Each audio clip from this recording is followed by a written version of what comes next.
One of the big questions I hear teachers asking a lot as our district implements Google Apps for educators and begins moving to either partially or completely digital classroom environments is, how do I manage all these digital documents? Well, one great tool that's brand new by Google is called Classroom. It's Classroom by Google, and you'll find it in your apps launcher. If you don't see your apps launcher, make sure you are viewing your bookmarks. Say show bookmarks. Click on apps. I already have it installed. If you don't, you can click store and just do a search for Google Classroom and go ahead and launch it. When you get up, you're going to see a screen like this, and it's going to ask you to get started. You need to be signed in using your Google Apps for Educators account. This will not work with a personal Gmail account. It's only for Google Apps with Educators. And then just say get started, either as a teacher if you're a teacher, and your students are going to do the same thing, but they're going to click get started as a student. Now, perhaps an easier way to get to Google Classroom would be to simply type the URL in as classroom.google.com. And it's the same as having the apps. I'm accustomed to using the apps. My students go to the app page frequently, but you can have a URL or link this to your website. And if for some reason you're not logged into your Google Apps for Educator account, you have to go up here. You'll notice you'll get this message, only available for Google Apps for Educator. It'll show you which account you're signed in as. And when I access this at home, I often have to switch accounts. So then just go to the account, your school account that you're using for Google Apps for Educators. You might have to type in your password again. So that might be a quicker way to get to your Google Apps, Google Classroom. Now, as I've logged in, you can see I've already created one class here. So for each class, you're going to create an online course, and I'm going to create another one right here. I can create another one by clicking the plus sign here. So I'm going to go ahead and create another class. So I can either create a class or join a class. I'm going to call it I do a Language Arts Core 1 and 2. I'm going to say Social Studies.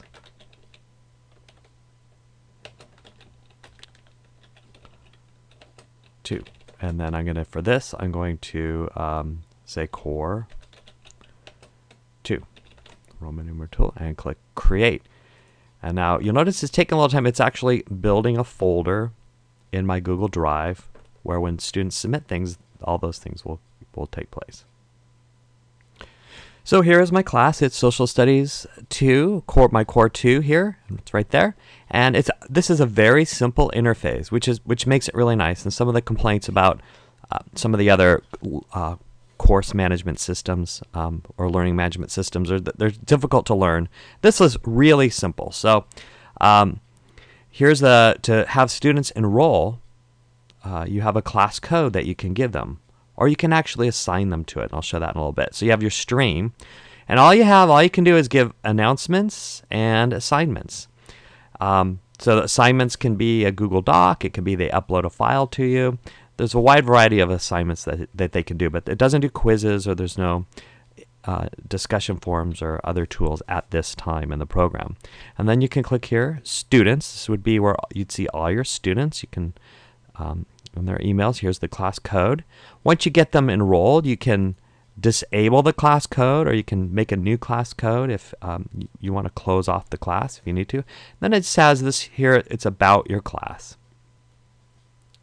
So this is your class, and this is what the students see. They have, very simple, they have a stream where you have assignments or announcements on the front here, a list of their assignments right here. Then you have a list of your students here, and then you have a little a link for about the class. Up here, you can change the theme of your class, pick a different theme. They're sort of similar to Google Sites. And I'll go ahead and just choose one randomly here. Up here is where you and your students can switch classes. You can switch which class you're going to look at, or you can go home and see all your classes listed in a block like this. So I'm going to go back to my Core 2. And this is, you can add announcements. You can just say, you can write an announcement. You can choose multiple classes to have that announcement posted in. If you want to add a file, a document, you can even add a YouTube video as your announcement. Post something to YouTube and have it play here. And that'll post right up here. So they have announcements, and you can comment on them and edit them here or delete it. Now for adding students, one way is to just give them the code, and another way is to invite them. If you click invite, you can it takes you to Google Contacts. And I actually have my Core 1, I've already gotten that list. I made a group in my Google Contacts, and there's another video tutorial on that. And I can say select all and invite them, and invite the students.